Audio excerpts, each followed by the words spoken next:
এ পূর্ব দিকে মুখ করে দাঁড়িয়ে আছে।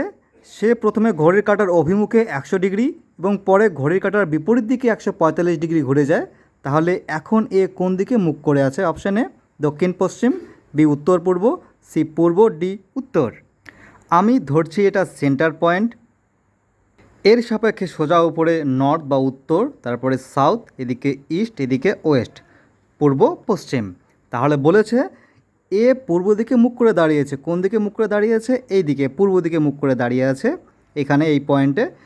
সে প্রথমে ঘড়ির কাঁটার অভিমুখে 100 ডিগ্রি, ঘড়ির কাঁটা কোন দিকে ঘোরে? ইস্ট, সাউথ, ওয়েস্ট, নর্থ এদিকে ঘুরবে। যেহেতু পূর্ব দিকে মুখ করে দাঁড়িয়ে আছে এবং 100 ডিগ্রি ঘুরেছে, তাহলে এটা দেখো 90 ডিগ্রি, 90 ডিগ্রি, এবং এটারই আমি একটু আইডিয়া করে বেশি নিলাম 100 ডিগ্রি। তাহলে এই এখন এখানে রয়েছে। তারপরে বলেছে পরে ঘড়ির কাঁটার বিপরীত দিকে, তার মানে এবার এদিকে যাবে। ঘড়ির কাঁটার বিপরীত দিকে 145 ডিগ্রি ঘুরে যায়। দেখো এখান থেকে তো আমি 100 ডিগ্রি নিয়েই নিয়েছি আগেই, তাহলে এবার 45 ডিগ্রি কীভাবে নেব? দেখো এটা 90 ডিগ্রি, এটার অর্ধেক 45, মানে এর অর্ধেক অবধি যাবে 45 ডিগ্রি। এখন এ রয়েছে এখানে। বলেছে তাহলে এখন এ কোন দিকে মুখ করে আছে?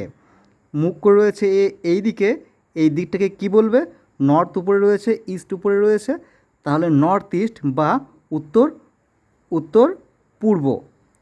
উত্তর হবে অপশান বিতে দেওয়া রয়েছে নর্থ ইস্ট বা উত্তর পূর্ব।